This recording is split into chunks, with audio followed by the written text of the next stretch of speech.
Anything you need, Commander? What's your opinion on the last mission? I'm glad there aren't many aliens like the Thorian. I don't think my stomach could take it. One of my cousins has an agribusiness. I was thinking of calling him. Maybe he can get some shipments into Pharaohs. I mean, now that they're cut off from the company. We'll talk another time, Lieutenant. Commander?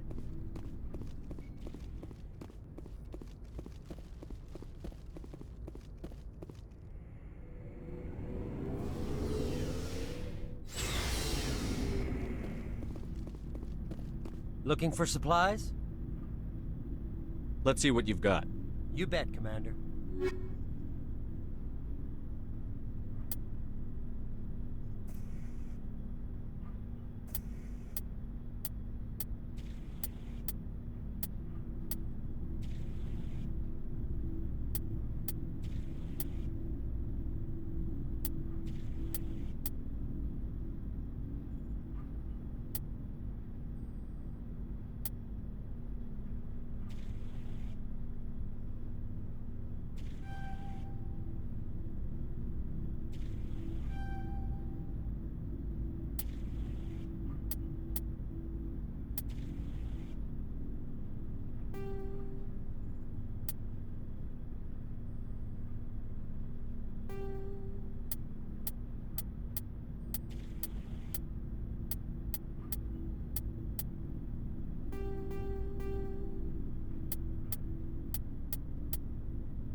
Shepard, So, you'd rather be a merc than help your people? I'm a fighter. It's what I do. Aren't you at all worried about what will happen to the Krogan? What the hell do you want me to do about it, Shepard? I'm tired of sticking my ass on the line and getting nothing for it. So you're just giving up on your people? I gave up on fighting for a lost cause. I'm not like you, Shepard. I'm no hero. Bottom line, killing for credits simplifies things. You ever think about helping your people? I try not to. But there's a lot of Krogan mercs out there. I'm always running into them. Half the time I'm being paid to kill them. But that's just part of the job. You don't get to pick who your enemies are. How long have you been a merc? Long enough.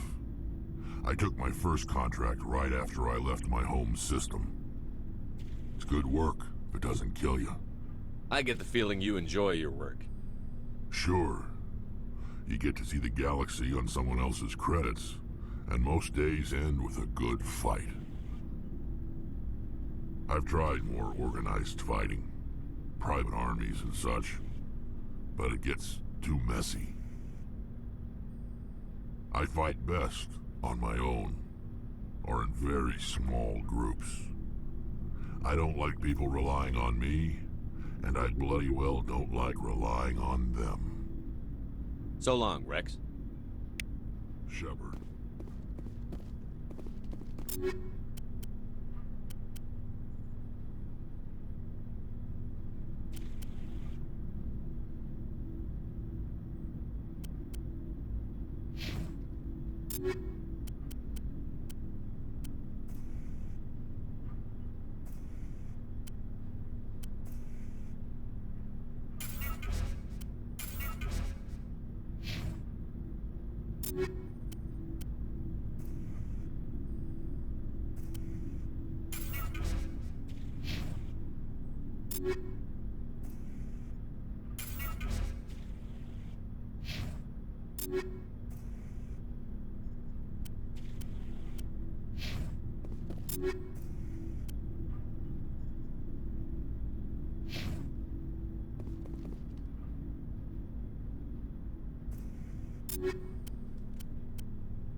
Commander? What's your opinion on the last mission? Gotta admire those colonials. That's about the worst place for a colony I've ever seen. Given the option, I'd get the hell out of Dodge. Do you have a few minutes to talk one-on-one? I'm off duty until tomorrow. I was gonna have a small drink. Bit of a celebration. If you're interested. What's the occasion? It's Armistice Day, when the First Contact War ended. My family always marks it. Since I'm the only Williams aboard, I thought I'd ask you. Seems like an odd thing to celebrate. That was 26 years ago. In our family, it's not really a celebration, more like an obligation. Don't tell me you don't know about my family. My commanders always find out. It's not in my files or something? There's almost nothing in your files. Technical scores and a list of crap assignments. There's a reason for the crap assignments. I'm General Williams' granddaughter, the commander of the Shanxi garrison in the war. The only human ever to surrender to an alien race. I see. That's why you drive yourself so hard. A Williams has to be better than the best, if only to avoid suspicion. That's what my dad told me the night before he retired. Takes a special kind of thick-headed to march into a job where your family's blacklisted. I did it anyway. I'm not gonna let our name go down with Arnold and Quisling. Granddad deserved better than that. What happened to your grandfather after the war? He was relieved of command as soon as Shanxi was liberated. They brought him back to Earth in irons, but there was never a trial. They quietly demoted him and stuck him behind a desk. He retired a year later and spent the rest of his life working construction in the colonies. Sometimes we hear about attempts to get him exonerated in some official way. Nothing ever comes of them. As I recall, your grandfather held out for a long time. The Turians wrecked the orbitals in the first wave and occupied the major cities. They sat in orbit, dropping rocks on anything that moved. Granddad dispersed the troops, but when they went into the cities for supplies, the Turians would wreck a block to eliminate one fire team. Civilians were dying, his troops were starving, and he couldn't contact Alliance High Command. So he surrendered the garrison. He refused to sacrifice his men just to save face for humanity. You planning to throw yourself on a sword to save face for him? Would it make a difference? He's gone now. Dad's gone too. And who would it impress? I'll never be good enough for the Alliance. So now you know. Gonna kick me off the ship, Skipper? You're a valuable part of my crew, Williams. If I want an opinion from the head, I go to Alenko. When I want one from the heart, I go to you. I also play a mean game of pool. But anyway, I've got things to do before we land. I'm sure you do too. Dismissed, Chief. Sir.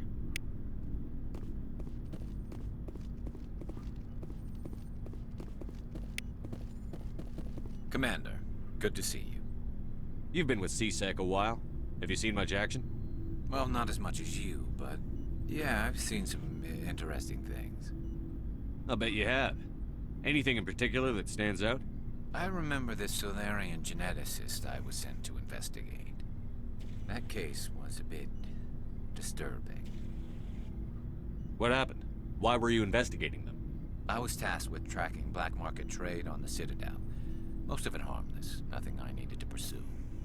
But during the course of my investigation, I noticed an increase in the trade of body parts, organs mostly. We usually get a few of those, but not the numbers I was seeing. We weren't sure if there was a new black market lab or if some freak was harvesting organs from citizens. You've seen this before on the Citadel?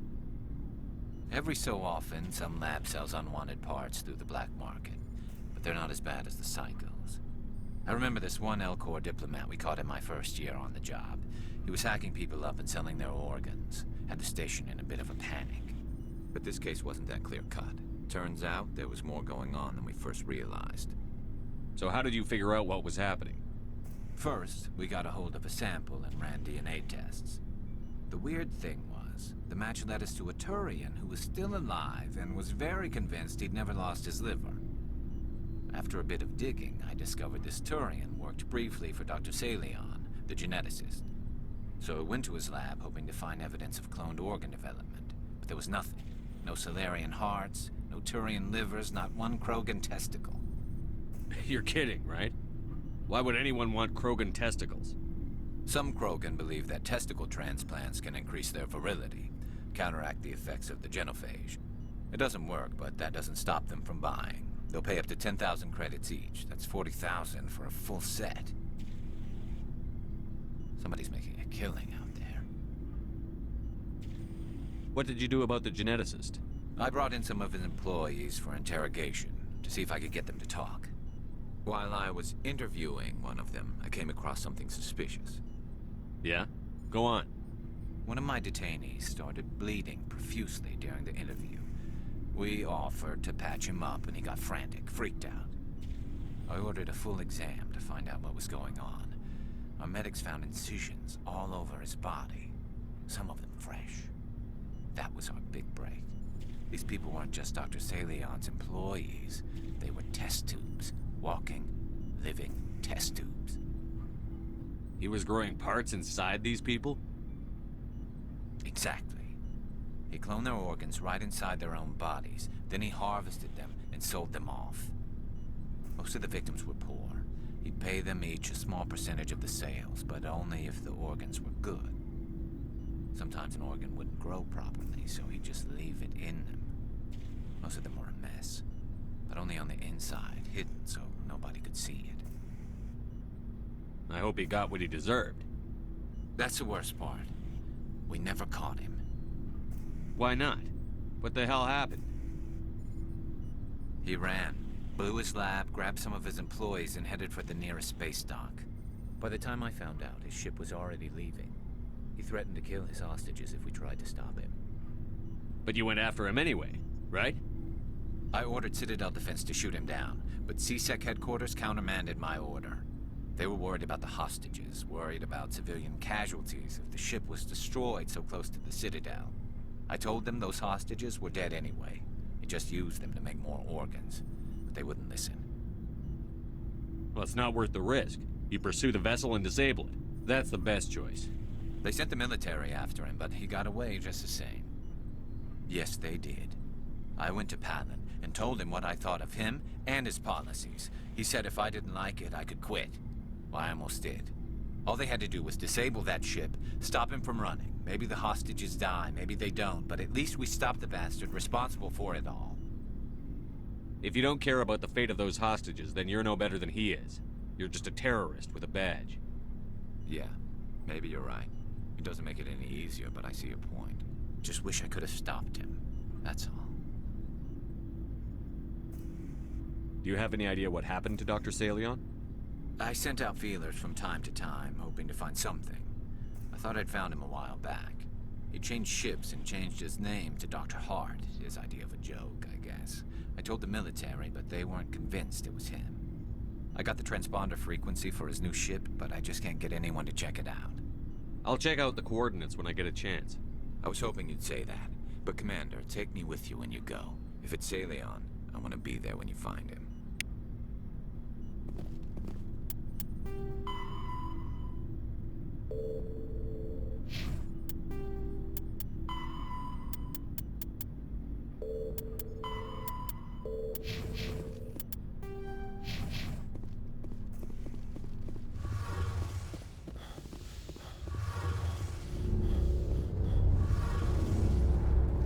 Shepard, I'm glad you're here.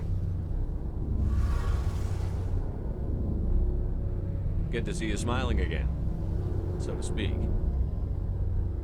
I'm sleeping much better now. I guess I'm getting used to how quiet your ship is. But I don't want this to get in the way of our mission, Shepard. First, we stop Saren. Then I'll worry about my own problems. I should go. See you later.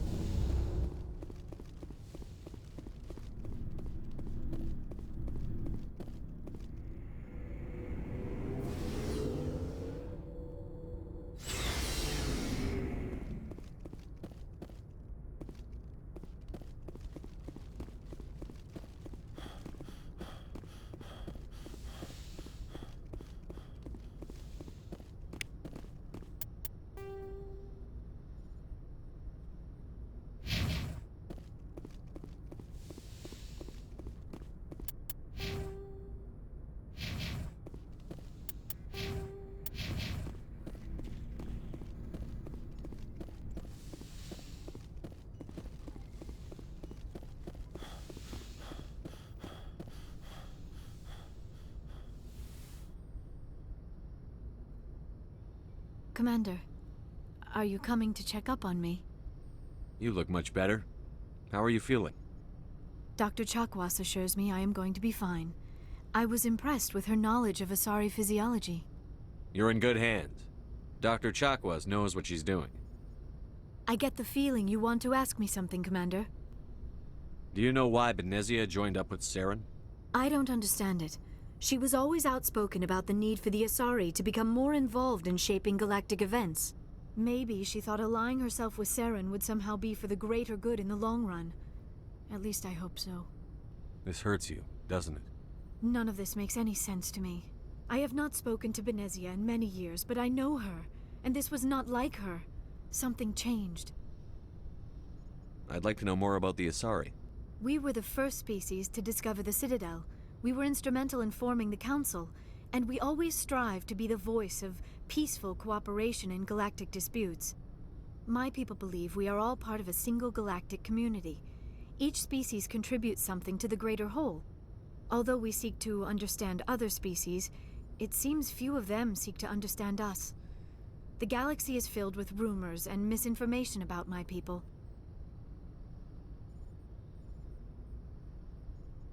Like what? Most of the inaccuracies are centered around our mating rituals. My species is monogendered.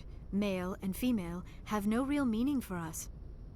We still require a partner to reproduce. This second parent, however, may be of any species and any gender. I don't understand. Your species can mate with anyone? Mating is not quite the proper term, not as you understand it. Physical contact may or may not be involved, but it is not an essential element of the union. The true connection is mental. Our physiology allows us to meld with other beings. We can touch the very depths of their minds. We explore the genetic memory of their species. We share the most basic elements of their individual and racial identities. We then pass these traits on to our daughters. It is how we learn to grow as a species and how we develop a greater understanding of other races. What happens to your partner after the union? Every relationship is different. Some unions are a single encounter with both parents parting ways afterwards. Others can be more long-term. Sometimes an Asari and her partner will stay together for many decades. Do you know who Matriarch Benezia chose as her partner? She rarely spoke of her partner. Though I know my father, if you want to use that term, was another Asari. I thought you always needed another species to serve as one of the parents. Think about it, Shepard. If we were not able to mate with our own species, we would have died out long before we ever mastered spaceflight and left our homeworld. Union with our own kind is no longer common, not for the purposes of reproduction. Most Asari believe it weakens our species. Asari daughters inherit racial traits from the father species. If both parents are Asari, then nothing has been gained, or so conventional wisdom would hold. I am what is sometimes called a pureblood. Though no Asari would ever be cruel enough to say the word to my face, it is a great insult among my people.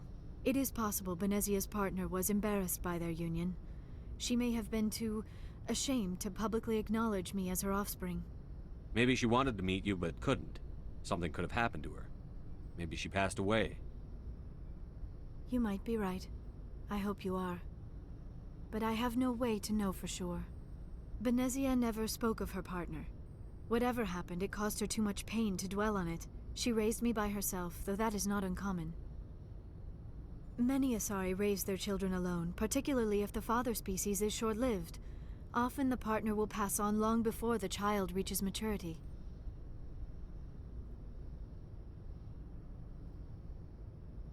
You Asari live for 1,000 years.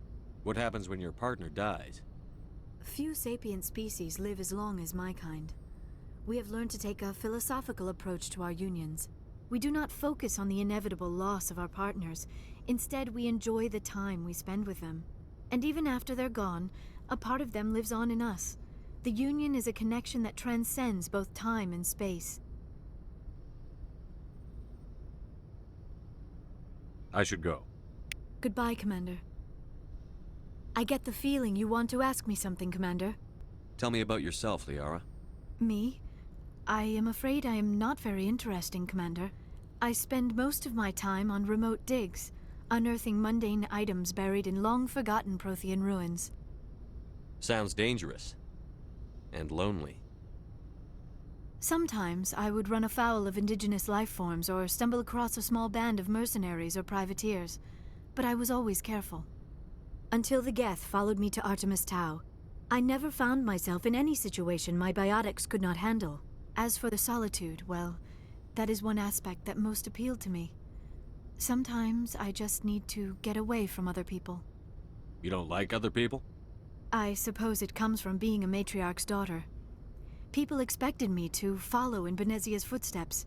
They wanted me to become a leader of our people. Matriarchs guide their followers into the future. They seek the truth of what is yet to come. Maybe that's why I became so interested in the secrets of the past. It sounds so foolish when I say it out loud. It sounds like I became an archaeologist simply to spite Benezia. All children rebel against their parents. It's a natural part of growing up. Aha, you share the wisdom of the matriarch, Shepard. That is exactly what Benezia said when I told her of my decision. But there was more to it than that. I felt drawn to the past. The Protheans were these wondrous, mysterious figures. I wanted to know everything about them. That is why I find you so fascinating. You were marked by the beacon on Eden Prime. You were touched by working Prothean technology. Sounds like you want to dissect me in a lab somewhere. What? No! I did not mean to insinuate. I never meant to offend you, Shepard. I only meant that you would be an interesting specimen for an in-depth study. No, that's even worse. Calm down, Liara. I was only joking. Joking? Oh, by the goddess, how could I be so dense? You must think I am a complete and utter fool. Now you know why I prefer to spend my time in the field with data disks and computers. I always seem to say something embarrassing around other people. Please, just pretend this conversation never happened. I should go. Goodbye, Shepard.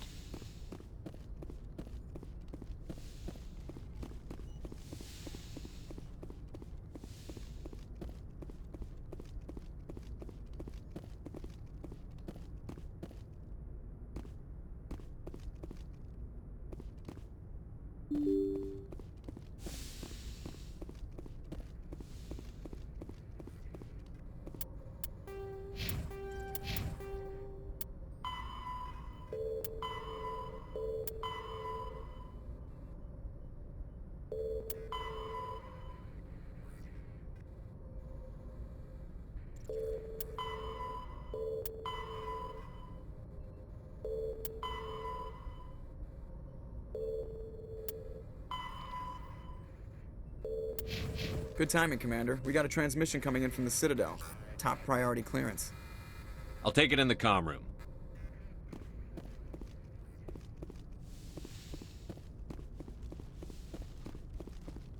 Commander Shepard, we've received information that may be critical to your mission against Saren.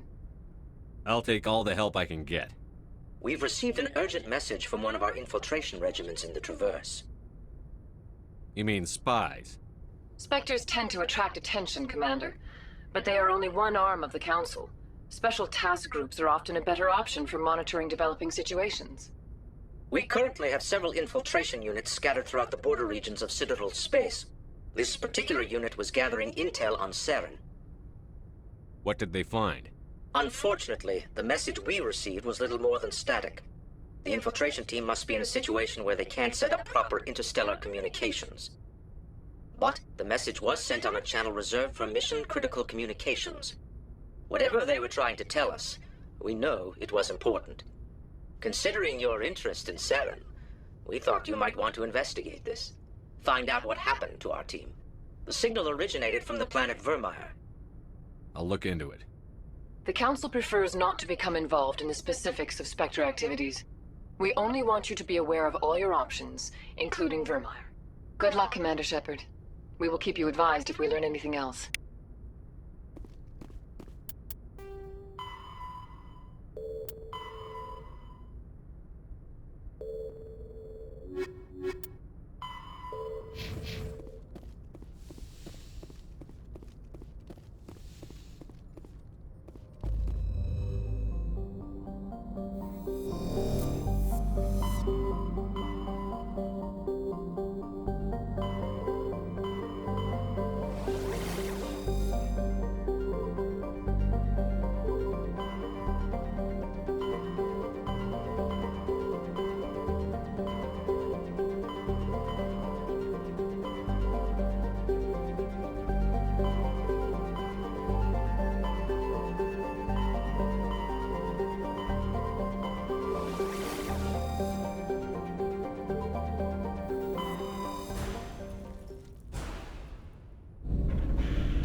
Thank you.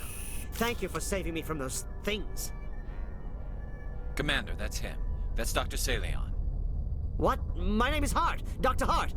Please, get me out of here. Are you sure it's him? Positive. There's no escape this time, Doctor. I'd harvest your organs first, but we don't have the time. You're crazy. He's crazy! Please, don't let him do this to me. We'll take him in. Drop him off with the military. But we have him. We can't let him get away. Not again. If he dies, we'll never know what he's been up to, or how he did it. We'll take him in, interrogate him, and he'll serve his time. Okay. You're right. You're a very lucky Salarian. You owe the Commander your life. Oh, thank you so very much. And so he dies anyway. What was the point of that? You can't predict how people will act, Garrus. But you can control how you'll respond. In the end, that's what really matters. Yeah. I don't think I ever met anyone like you, Commander. Well, I guess we're done here.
The logs show this ship was exploring near the Perseus Vale. Looks like they found some kind of alien artifact. They brought it on board, and then... This makes no sense, Commander. They plotted a course straight into the Perseus Vale, like they wanted the Geth to find them. What else do the logs say? The entries don't make a lot of sense after that. It's like the captain's mind was falling apart. It doesn't say anything about how they got back into our territory. The Geth turned them into husks and left the ship where someone would find it, trying to show us what happens to anyone who goes into the Vale.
deserted. Entire colony must have transformed.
What?